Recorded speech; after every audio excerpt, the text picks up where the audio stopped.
പ്രപഞ്ചനാഥൻ നമ്മെ അനുഗ്രഹിക്കുമാറാവട്ടെ. നമ്മൾ അള്ളാഹുവിൻ്റെ ഭവനത്തിൽ ഇവിടെയിരുന്ന് ഖുത്ബ ശ്രവിക്കുന്ന ഈ സമയം നമ്മുടെ നാടിൻ്റെ പല ഭാഗങ്ങളിലും ജലപ്രളയം കൊണ്ടും ഉരുൾപൊട്ടൽ കൊണ്ടും നിരവധി പേർ ക്ലേശത്തിൻ്റെ തീ തിന്നുന്ന, മനുഷ്യ ഹൃദയങ്ങളെ ഭയപ്പെടുത്തുന്ന ദുരന്തവാർത്തകളാണ് നമ്മൾ കേട്ടുകൊണ്ടിരിക്കുന്നത്, കണ്ടുകൊണ്ടിരിക്കുന്നത്. അല്പദിവസങ്ങൾക്കോ ആഴ്ചകൾക്കോ ഒക്കെ മുമ്പ് ജലക്ഷാമവും ചൂടുമൊക്കെ വല്ലാതെ രൂക്ഷമായപ്പോൾ റബ്ബിലേക്ക് കൈ ഉയർത്തിക്കൊണ്ട് മഴയ്ക്ക് വേണ്ടിയുള്ള പ്രത്യേക പ്രാർത്ഥനകളും ചൂട് ശമിപ്പിക്കാനുള്ള തേട്ടങ്ങളുമൊക്കെ ധാരാളം നമ്മൾ നടത്തി. അതിൻ്റെ ഭാഗമായിട്ട് തന്നെ നമ്മൾ കെഞ്ചിയതിനേക്കാൾ ഉപരി ഒരുപക്ഷെ ഭൂലോകത്തെ മിണ്ടാപ്രാണികളെയും പിഞ്ചു കുഞ്ഞുങ്ങളെയും കൂടി ഓർത്ത് സൃഷ്ടാവ് മഴ വാരിക്കോരി നമുക്ക് നൽകുകയുണ്ടായി. പക്ഷേ കുറച്ചുകൂടി കഴിഞ്ഞപ്പോൾ നമ്മൾ കണ്ടത് ഈ മഴ കുറച്ചുകൂടി ശക്തിപ്പെടുകയും അങ്ങനെ കോരിച്ചൊരിയുന്ന പേമാരിയും വീടുകളും കെട്ടിടങ്ങളുമൊക്കെ വെള്ളത്തിൽ മുങ്ങിപ്പോകുന്ന പ്രളയവും ഒരു പ്രദേശത്തെ തന്നെ തുടച്ചുമാറ്റി മരുഭൂമിയാക്കി മാറ്റിയ ഉരുൾപൊട്ടലുമൊക്കെയാണ്. ഇപ്പോൾ പലരും മഴ നിൽക്കാൻ വേണ്ടി അല്ലെങ്കിൽ അതിൻ്റെ ദിശ മാറ്റി വിടാൻ വേണ്ടിയൊക്കെ പടച്ചറബിനോട് കരഞ്ഞ് തേടിക്കൊണ്ടിരിക്കുന്നൊരു സമയമാണ്. ഈ വലിയ ദുരന്തത്തിൽ നിന്ന് എത്രയും വേഗം കരകയറി സാധാരണ ജീവിതത്തിലേക്ക് പ്രവേശിക്കാനുള്ള തൗഫീഖ് റബ്ബ് നൽകുമാറാവട്ടെ. പ്രത്യേകിച്ച് വയനാട്ടിൽ ദുരിതബാധിതരായ ആളുകൾക്ക് അല്ലാഹു ക്ഷമയും സഹനവും നൽകുമാറാവട്ടെ. നമ്മെ എല്ലാവരെയും എല്ലാ തരത്തിലുള്ള പ്രകൃതി ദുരന്തങ്ങളിൽ നിന്നും വിപത്തുകളിൽ നിന്നും റബ്ബ് കാത്തുരക്ഷിക്കുകയും ചെയ്യുമാറാവട്ടെ. പ്രിയമുള്ളവരെ, മനുഷ്യൻ എത്രമാത്രം അഹങ്കരിച്ചാലും ഉയർന്നു എന്ന് നടിച്ചാലും അവൻ്റെ നിസ്സഹായതയും അവൻ്റെ ദുർബലതയും വീണ്ടും വീണ്ടും വെളിപ്പെടുന്ന നിമിഷങ്ങളാണ് യഥാർത്ഥത്തിൽ ഇത്തരം ദുരന്തവേളകൾ എന്ന് പറയുന്നത്.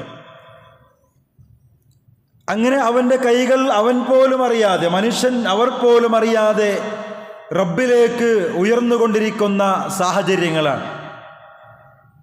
യഥാർത്ഥത്തിൽ മനുഷ്യ സമൂഹത്തിന് പരീക്ഷണങ്ങളുണ്ടാകുമെന്നും അത് അള്ളാഹുവിലേക്ക് മടങ്ങാനുള്ള അവസരമാണെന്നും വിശുദ്ധ ഖുർആൻ വിശദമായി കൊണ്ട് നമ്മെ ഓർമ്മപ്പെടുത്തുന്നുണ്ട്. വബലൗനാഹും ബിൽ ഹസനാത്തി വസ്സയ്യിആത്തി ലഅല്ലഹും യർജിഊൻ. നന്മകൾ കൊണ്ടും തിന്മകൾ കൊണ്ടും അവരെ നാം പരീക്ഷിക്കും. എന്തിന്? ലഅല്ലഹും യർജിഊൻ, അവർ പടച്ച റബ്ബിലേക്ക് ഖേദിച്ച് മടങ്ങാൻ വേണ്ടിയിട്ട് എന്നാണ്.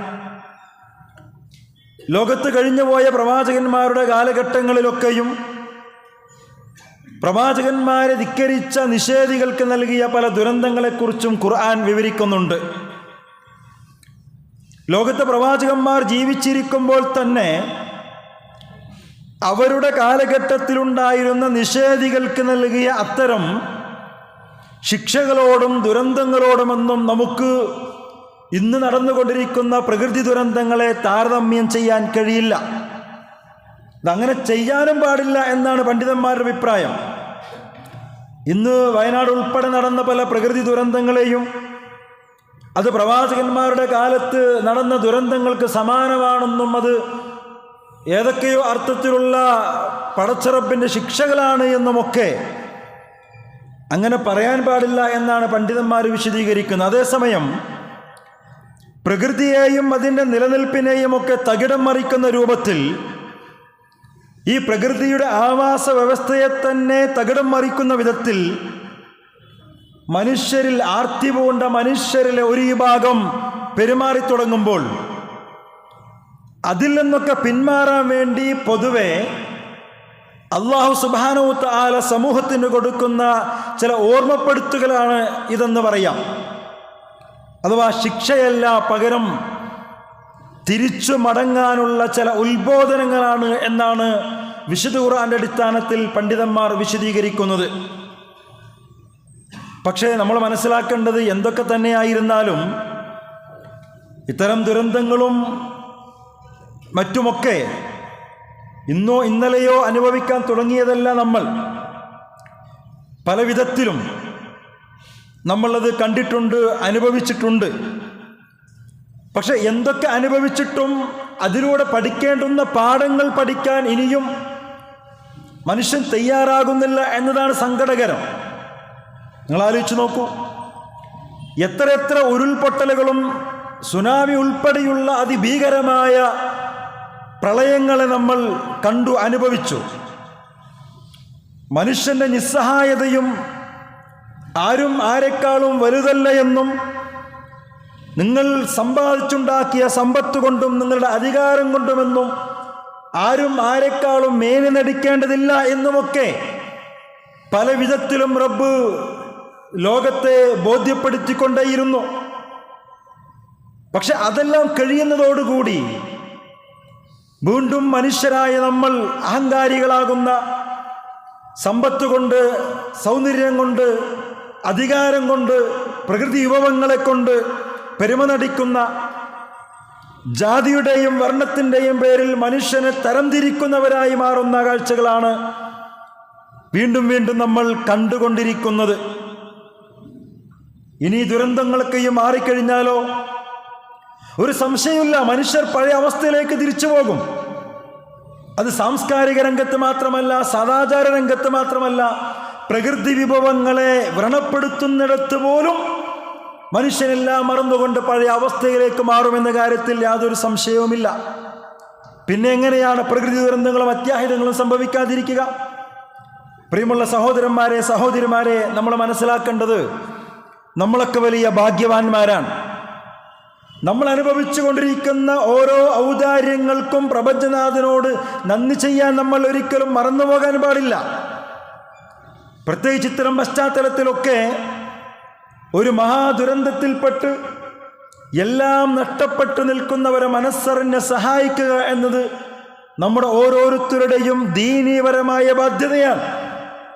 നമുക്ക് കഴിയും വിധം, സമ്പത്ത് കൊണ്ടോ ശരീരം കൊണ്ടോ എങ്ങനെയാവട്ടെ, ഇനി അതിനൊന്നും കഴിയാത്തവർ അള്ളാഹുവിലേക്ക് കൈകൾ ഉയർത്തിക്കൊണ്ട് പ്രാർത്ഥന കൊണ്ടെങ്കിലും ആ വിഭാഗത്തെ സഹായിക്കാൻ ശ്രമിക്കേണ്ടതുണ്ട്. എല്ലാം നഷ്ടപ്പെട്ട് ഓടിവന്ന മക്കയിൽ നിന്ന് മദീനയിലേക്ക് ഓടിവന്ന മുഹാജിറുകളെ എല്ലാം പകുത്തു നൽകി സ്വീകരിച്ച അൻസാറുകളുടെ ചരിത്രം പറയുന്നവരും കേൾക്കുന്നവരുമൊക്കെയാണ് നമ്മൾ. ഇത്തരം സാഹചര്യത്തിൽ ഇതൊന്നും നമ്മൾ മറന്നുപോകാൻ പാടില്ല. ഒരു ഹദീസുണ്ട്, അല്ലാഹുവിന്റെ റസൂൽ കരീം സല്ലല്ലാഹു അലൈഹി വസല്ലം പറഞ്ഞൊരു വർത്തമാനം, ഇന്നല്ലാഹ അസ്സ വജല്ല ഖലഖ ഖൽഖൻ, പടച്ച റബ്ബ് ചില സൃഷ്ടികളെ സൃഷ്ടിക്കും, ലിഹവായിജിൻ നാസ്, എന്തിനാണ് അവരെ സൃഷ്ടിക്കുന്നത്? ജനങ്ങളുടെ ആവശ്യങ്ങൾ നിറവേറ്റി കൊടുക്കാൻ വേണ്ടിയിട്ടാണ്. യഫ്സഉ ഇലൈഹിമുൻ നാസ് ഫി ഹവായിജിഹിം, ആളുകൾ അവരുടെ ആവശ്യങ്ങളുമായിട്ട് ഇത്തരം സൃഷ്ടികളേക്ക് അങ്ങനെ ഒഴുകിക്കൊണ്ടിരിക്കും. എന്താ അവരുടെ പ്രത്യേകത? ഉലൈക ആമിനൂന മിൻ അദാബില്ലാഹി തആല, പടച്ച റബ്ബിന്റെ എല്ലാ തരത്തിലുള്ള പ്രകൃതിയിലെ ഇടപെടലുകളിൽ നിന്നും ദുരന്തങ്ങളിൽ നിന്നും അവർ സുരക്ഷിതരായിരിക്കുമെന്നാണ്. എന്ന് പറഞ്ഞാൽ ഈ പ്രകൃതിയിൽ നമ്മൾ ജീവിച്ചു കൊണ്ടിരിക്കുന്ന നാട്ടിൽ പ്രശ്നങ്ങളും ദുരന്തങ്ങളും കുഴപ്പങ്ങളും ഒക്കെ ഉണ്ടാകുമ്പോൾ ഒരു വിഭാഗം ഉരുൾപൊട്ടലിലും പ്രളയത്തിലുമൊക്കെ അതിൻ്റെ ഇരകളായി എല്ലാം നഷ്ടപ്പെട്ട് കണ്ണുനീരൊഴുക്കിക്കൊണ്ടിരിക്കുമ്പോൾ വേറെ ചില ആളുകളെ അല്ലാഹ് അതിൽ നിന്ന് രക്ഷപ്പെടുത്തും. അതെന്തിനാന്ന് ചോദിച്ചാൽ അത്തരം പ്രകൃതി ദുരന്തങ്ങൾ ഉൾപ്പെടെയുള്ള വിപത്തുകൾക്ക് ഇരയായിട്ടുള്ള എല്ലാം നഷ്ടപ്പെട്ടവരെ സഹായിക്കാൻ വേണ്ടിയിട്ടാണ് എന്ന് അള്ളാഹുവിൻ്റെ പ്രവാചകൻ സല്ലല്ലാഹു അലൈഹി വസല്ലം തങ്ങൾ ബോധ്യപ്പെടുത്തുകയാണ്. ഇതൊക്കെ നമ്മുടെ മനസ്സിലുണ്ടാകണം. നമ്മെപ്പോലെ ഒരു രാത്രി കിടന്നുറങ്ങിയവരാണവർ. ഒരുപക്ഷെ ഉറങ്ങാൻ കിടക്കുമ്പോൾ അവരൊന്നും ഇങ്ങനൊരു ദുരന്തം പ്രതീക്ഷിച്ചിട്ടുണ്ടാകാൻ സാധ്യതയില്ല. പല സ്വപ്നങ്ങളും ചിന്തകളും പല ആഗ്രഹങ്ങളുമായി നാളെ എഴുന്നേറ്റാൽ ചെയ്യേണ്ടുന്ന ഒരുപാട് ചിന്തകളുമായി ഉറങ്ങാൻ കിടന്നവരാണവർ. പക്ഷെ എല്ലാം ആർക്കൊക്കെയോ വേണ്ടി ബാക്കി വെച്ച് അല്ല, ഒന്നും ബാക്കി വെക്കാതെ അവരിൽ പലരും പടച്ചറബിലേക്ക് യാത്രയായി കഴിഞ്ഞു. കാരുണ്യവാനായ നാഥൻ അവരുടെ ഖബർ ജീവിതത്തെ വിശാലമാക്കി കൊടുക്കട്ടെ. അവരുടെ കുടുംബാംഗങ്ങൾക്ക് ആശ്വാസവും സമാധാനവും നൽകി അള്ളാഹ് അനുഗ്രഹിക്കുമാറാവട്ടെ. പ്രിയമുള്ളവരെ, ഇത്തരം സാഹചര്യങ്ങളിൽ നമ്മൾ മനസ്സിലാക്കേണ്ടുന്ന ചില യാഥാർത്ഥ്യങ്ങളുണ്ട്. പല പ്രകൃതി ദുരന്തങ്ങളുടെയും വേരുകൾ തേടിപ്പോയാൽ, അടിവേര് തേടിപ്പോയാൽ, അതൊക്കെയും ഈ പ്രകൃതിയോടുള്ള മനുഷ്യരുടെ നിലപാടിൻ്റെയും ആർത്തിമൂർത്ത സമീപനത്തിൻ്റെയും ഫലമായിട്ടുണ്ടായതാണ് എന്ന് നമുക്ക് കാണാൻ കഴിയും.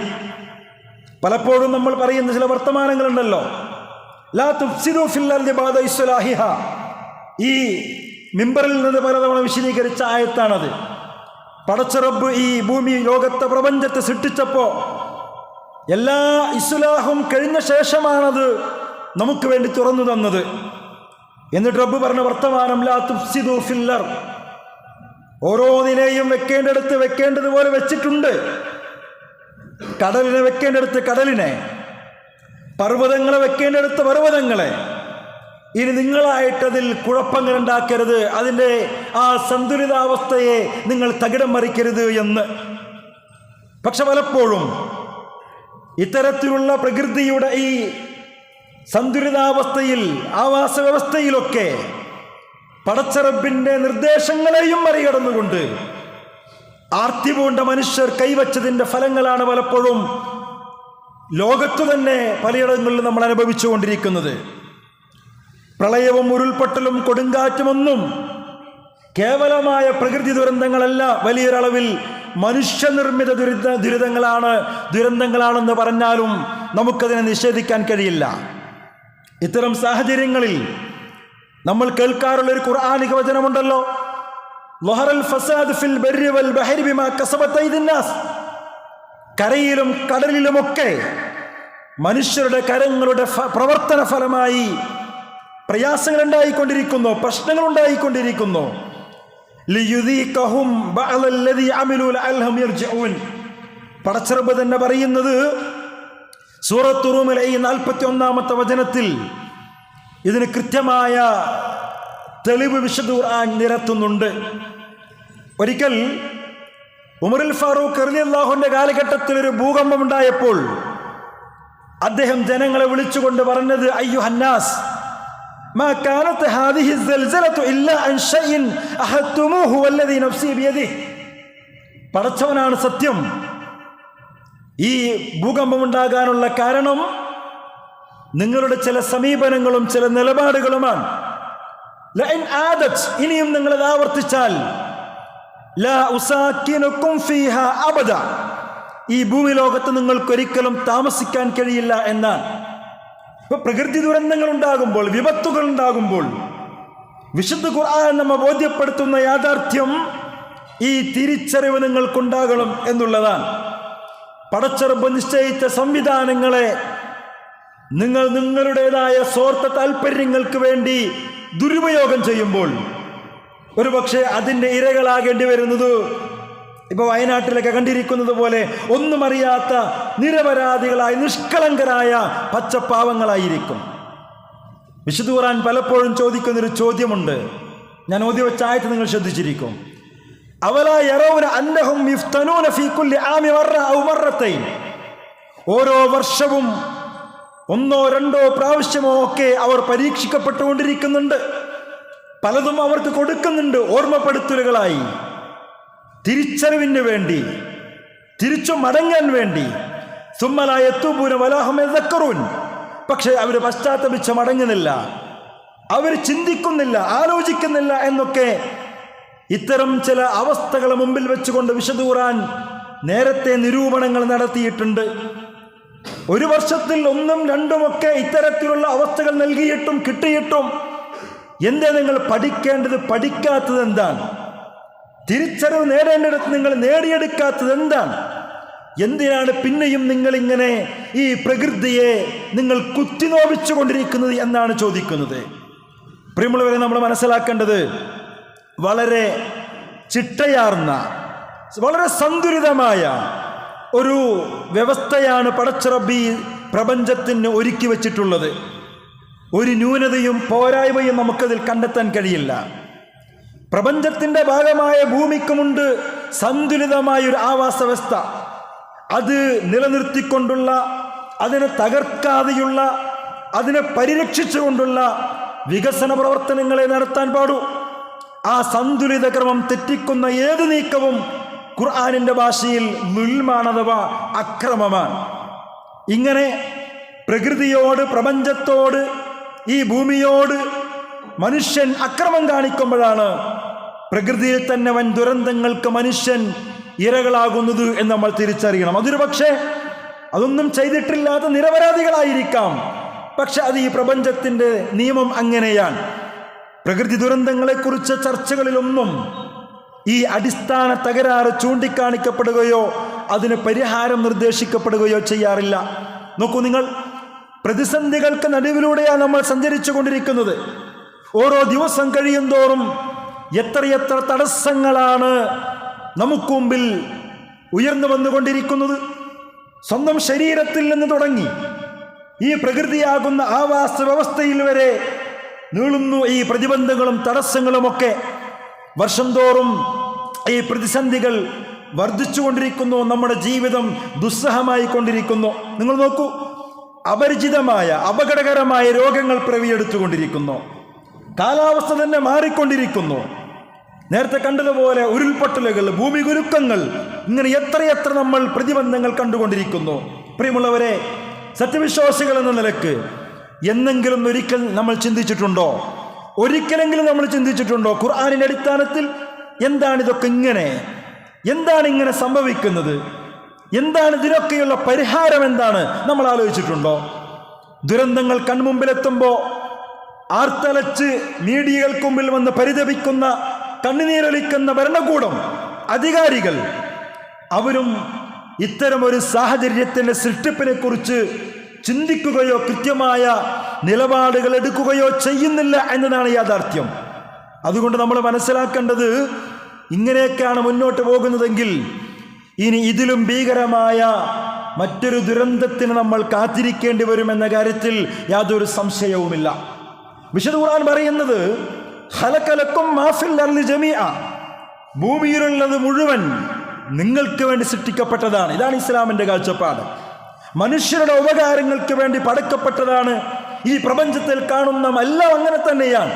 മലകളാവട്ടെ, തോടുകളാവട്ടെ, എല്ലാം ഈ പ്രപഞ്ചത്തിലെ മുഴുവൻ ഇവിടെയുള്ള മനുഷ്യർക്ക് വേണ്ടി അള്ളാഹു സൃഷ്ടിച്ചതാണ്. പക്ഷേ ഈ അനുഗ്രഹങ്ങളൊക്കെയും ചില നിമിഷങ്ങളിലെങ്കിലും അപകടകാരികളാകുന്ന അവസ്ഥയാണ് നമ്മൾ കണ്ടുകൊണ്ടിരിക്കുന്നത്. അങ്ങനെ അനുഗ്രഹമാകേണ്ടുന്ന മഴ അത് പ്രളയത്തിൽ അവസാനിക്കുന്നു. നമുക്ക് കുളിർ പടരേണ്ടുന്ന കാറ്റുകൾ കൊടുങ്കാറ്റുകളായി മാറിക്കൊണ്ടിരിക്കുന്നു. ഇനിയും ഇവ നൽകുന്ന പാഠങ്ങൾ നമുക്ക് ബോധം തന്നിട്ടില്ലെങ്കിൽ, വ്യക്തികളും സമൂഹങ്ങളും അധികാരികളും ഭരണകൂടങ്ങളും ഇത്തരം കാര്യങ്ങളെ ഗൗരവത്തിലെടുക്കാനും ചിന്തിക്കാനും പാഠം ഉൾക്കൊള്ളാനും തയ്യാറാവുന്നില്ലെങ്കിൽ സമ്പൂർണ്ണ ദുരന്തമാകും ഫലം എന്നുകൂടി നമ്മൾ തിരിച്ചറിയേണ്ടതുണ്ട്. നമ്മൾ ആലോചിക്കണം, സുഖാഡംബരങ്ങൾക്ക് പിറകെ നമ്മൾ ഓടി. അങ്ങനെ ഓടിയപ്പോൾ മൂല്യങ്ങളെയൊക്കെ നമ്മൾ മറന്നു. വിശക്കുന്നവർ നമ്മൾ അവഗണിച്ചു. നിരാലംബരെ നമ്മൾ കൈയൊഴിഞ്ഞു. അഹങ്കാരവും ഉൾപ്പോരും ഞാനെന്ന ഭാവവും നമ്മുടെ മേൽ ആധിപത്യം സ്ഥാപിച്ചു. പ്രകൃതിയെ നിരന്തരം നമ്മൾ വേദനിപ്പിച്ചുകൊണ്ടേയിരുന്നു. മരങ്ങളൊക്കെയും വെട്ടി നശിപ്പിച്ചു. കുന്നുകളൊക്കെയും നമ്മൾ ഇടിച്ചു നിരത്തിക്കളഞ്ഞു. വെള്ളത്തെ മാത്രമല്ല, ശ്വസിക്കുന്ന വായുവിനെ പോലും നമ്മൾ, ഈ പരിസ്ഥിതിയെ മൊത്തം നമ്മൾ മലിനമാക്കി. അതിൻ്റെയൊക്കെ പരിണിത ഫലങ്ങൾ ഏറെ വൈകാതെ നമ്മൾ കണ്ടു തുടങ്ങി. മനുഷ്യരുടെ കഴിവുകേട്, സട്ടാവിൻ്റെ പരമാധികാരം, വിളിച്ചോതുന്ന എത്രയോ ദുരന്തങ്ങൾ, അള്ളാഹുവിൻ്റെ ശക്തിയും നമ്മുടെ ദൗർബല്യവും ബോധ്യപ്പെടുത്തുന്ന സന്ദർഭങ്ങൾ നിങ്ങൾ നോക്കൂ. ഉരുൾപൊട്ടലുകൾ നിരവധി ജീവനെടുത്തപ്പോൾ ഭൂമിയുടെ സന്തുലിതാവസ്ഥയ്ക്ക് പർവ്വതങ്ങൾ അനിവാര്യമാണെന്ന ഖുർആനിൻ്റെ ആഹ്വാനം എല്ലാവരും മറന്നുപോയി. ആ ബോധമാർക്കും ഉണ്ടായില്ല. ഇത് ഒരുപാട് കാലങ്ങളായി ഓർമ്മപ്പെടുത്തിക്കൊണ്ടിരിക്കുന്നു. വിശുദ്ധ ഖുർആൻ ഒരുപാട് തവണ ആവർത്തിച്ചു പറഞ്ഞു പല സ്ഥലങ്ങളിൽ. ഒരുപാട് സമൂഹങ്ങളെ ബോധ്യപ്പെടുത്തി. അൽ ജിബാൽ ഔതാദ, പർവ്വതങ്ങൾ എന്ന് പറയുന്നത്, കുന്നുകൾ എന്ന് പറയുന്നത്, മലകൾ എന്ന് പറയുന്നത് അത് ആണി പോലെയാണ്. ഈ ഭൂമിയുടെ സന്തുലിതാവസ്ഥ, അതിന് ബാലൻസ് കീപ്പ് ചെയ്യാനുള്ളൊരു സംവിധാനമാണ് മലകൾ എന്ന് പറയുന്നത്, പർവ്വതങ്ങൾ എന്ന് പറയുന്നത്. അതിന് അങ്ങനെ തന്നെ കാണാൻ കഴിയണം. പക്ഷെ ഇതൊന്നും ബോധ്യപ്പെടാനും മനസ്സിലാക്കാനും പാറകളും മലകളും തുരക്കാനും ഇടിക്കാനും അനുവാദം കൊടുക്കുന്ന, കള്ള ലൈസൻസ് കൊടുക്കുന്ന അധികാരികൾക്ക് പോലും തിരിച്ചറിയാനോ ആ തിരിച്ചറിവ് ഉണ്ടാക്കി കൊടുക്കാനോ കഴിഞ്ഞില്ല എന്നുള്ളതാണ്. നിങ്ങൾ കണ്ടില്ലേ, വായിച്ചില്ലേ? ഇപ്പോൾ 2013 പരിസ്ഥിതി ശാസ്ത്രജ്ഞൻ മാധവ് ഗാഡ്ഗിൽ തൻ്റെ പഠന റിപ്പോർട്ടിൽ ചൂണ്ടിക്കാണിച്ച വസ്തുതകൾ, ഈ വയനാട് നടന്ന ഈ ഉരുൾപൊട്ടലുമായി ബന്ധപ്പെട്ടൊക്കെ സ്റ്റാറ്റസായിട്ടും മറ്റുമൊക്കെ സോഷ്യൽ മീഡിയകളിലൂടെ പ്രചരിച്ച ചില വർത്തമാനങ്ങളുണ്ട്. ആ വിഷയമൊക്കെ നമ്മൾ വേറെ പഠിക്കേണ്ടതാണ്. പശ്ചിമഘട്ടം അതാകെ തകർക്കപ്പെട്ടിരിക്കുന്നു. ഇനിയും നടപടിയെടുത്തിട്ടില്ലെങ്കിൽ കേരളത്തെ കാത്തിരിക്കുന്നത് വൻ ദുരന്തമാണ്. അതിനുവേണ്ടി നിങ്ങൾ നൂറ്റാണ്ടുകളൊന്നും കാത്തിരിക്കേണ്ടി വരിക, 3-4 വർഷം നിങ്ങൾ കാത്തിരുന്നാൽ മതിയാകും എന്നൊക്കെ കൃത്യമായ മുന്നറിയിപ്പും അവബോധവും കൊടുത്തിട്ടും അതിനെ വിലക്കെടുക്കാൻ നമ്മുടെ ഭരണകൂടങ്ങൾക്ക് കഴിഞ്ഞില്ല. അങ്ങനെയാണ് ഓഗസ്റ്റ് 2020 6-ാം തീയതി മറ്റൊരു ഉരുൾപൊട്ടലുണ്ടായി. രാജമല പെട്ടിമുടിയിൽ 66 ജീവനുകൾ നഷ്ടപ്പെട്ടപ്പോൾ വീണ്ടും ആ പരിസ്ഥിതി ശാസ്ത്രജ്ഞൻ വിളിച്ചു പറഞ്ഞു, എന്നെ തള്ളിപ്പറഞ്ഞവർ സുരക്ഷിതരായി ജീവിക്കുന്നു, എനിക്കെതിരെ തെരുവിലിറക്കപ്പെട്ട പാവങ്ങൾ ഇന്ന് മണ്ണിനടിയിലാണ്, കണ്ണു തുറക്കണമെന്ന് അദ്ദേഹം വിളിച്ചു പറഞ്ഞു. പക്ഷേ അതാരും കേൾക്കാൻ തയ്യാറായില്ല, ആരും കേൾക്കാൻ തയ്യാറായില്ല. ഞാൻ പറയുന്നത്, പ്രിയമുള്ളവരെ, ഇത്തരം സാഹചര്യങ്ങളിൽ ചില തിരിച്ചറിവുകൾ നമുക്കുണ്ടാകേണ്ടതുണ്ട്. സാമൂഹിക ചുറ്റുപാടുകളൊക്കെ മാറുമ്പോൾ വികസനങ്ങൾ ഉണ്ടാകണം. പക്ഷെ ആ വികസനങ്ങൾ സംരക്ഷിക്കപ്പെടേണ്ട പ്രകൃതി നിയമങ്ങളെയും ചുറ്റുപാടുകളെയും അവഗണിച്ചുകൊണ്ടാകരുത് എന്ന് നമ്മൾ തിരിച്ചറിയണം. കേരളത്തിൻ്റെ, പ്രത്യേകിച്ചും കേരളത്തിൻ്റെ പശ്ചാത്തലത്തിൽ കേരളത്തിൻ്റെ വികസന പദ്ധതി അത് പ്രകൃതി സൗഹൃദമല്ല എന്ന കാര്യം സാമൂഹിക പ്രവർത്തകർ, പരിസ്ഥിതി പ്രവർത്തകർ, വികസനത്തെപ്പറ്റി മനുഷ്യൻ്റെയും മണ്ണിൻ്റെയും പക്ഷത്തു നിന്ന് സംസാരിച്ച സംഘടനകൾ ഉൾപ്പെടെ പലതവണ മുന്നറിയിപ്പ് നൽകിയതാണ് ഭരണകൂടങ്ങൾക്ക്. പക്ഷേ അതൊന്നും ചെവിക്കൊള്ളാൻ അവർ തയ്യാറായില്ല എന്നുള്ളതാണ്. നേരത്തെ പറഞ്ഞതുപോലെ പരിസ്ഥിതി ലോല മേഖലയായി അറിയപ്പെടുന്ന പശ്ചിമഘട്ട മലനിരകളോട് നമ്മൾ കാണിക്കുന്ന അന്യായങ്ങളും അക്രമങ്ങളൊക്കെ പല വിധത്തിൽ ചൂണ്ടിക്കാണിച്ചതാണ്. പക്ഷേ കക്ഷി രാഷ്ട്രീയം, താൽക്കാലികമായ വികസന മോഹങ്ങൾ ഏതൊക്കെയോ അർത്ഥത്തിൽ അതിനെ പരിഗണിക്കുന്നതിൽ നിന്ന് ഭരണകൂടങ്ങളെ, നേതൃത്വത്തെ, അധികാരികളെ തടഞ്ഞു. അതുകൊണ്ട് തന്നെ പലപ്പോഴും പ്രകൃതിയെ പരിഗണിക്കാത്ത, പടച്ചറബിൻ്റെ നിർദ്ദേശങ്ങളെ പരിഗണിക്കാത്ത വികസന നവീകരണ പ്രവർത്തനങ്ങൾ നമ്മൾ നടത്തി.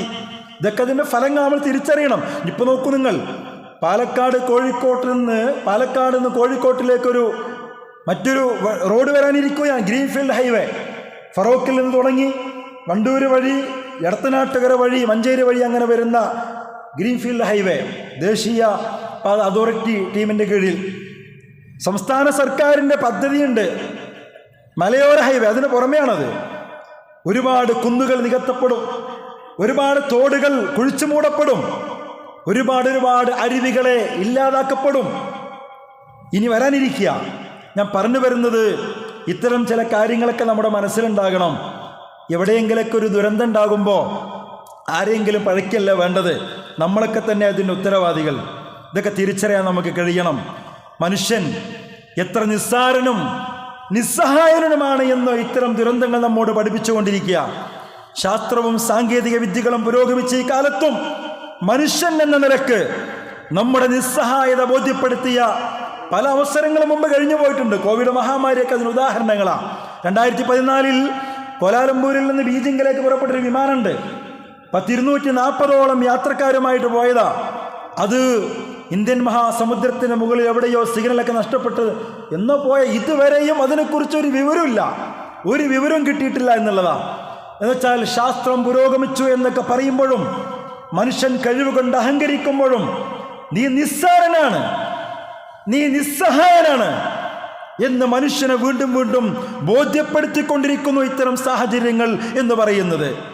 മനുഷ്യൻ കെട്ടിപ്പൊക്കുന്ന അഹന്തകളുടെ, ആത്മവിശ്വാസത്തിൻ്റെ അമ്പരച്ചുംബികളെല്ലാം വളരെ നിമിഷ നേരം കൊണ്ട് നിലംപൊത്തുന്ന കാഴ്ചകൾ. പ്രകൃതിയെ കീഴടക്കി എന്ന് അഹങ്കരിക്കുന്ന മനുഷ്യന് അവന്റെ ശാസ്ത്രമോ സാങ്കേതിക വിദ്യയോ ദുരന്തവേളകളിൽ പോലും രക്ഷക്കെത്താത്ത സാഹചര്യം. കല്ല ഇന്നൽ ഇൻസാന ലയത്ഗ അർആഹു ഇസ്തഅന ഇന്ന ഇലാ റബ്ബിക റുജ്ആ. ഖുർആൻ പറയുന്ന വർത്തമാനമാണ്.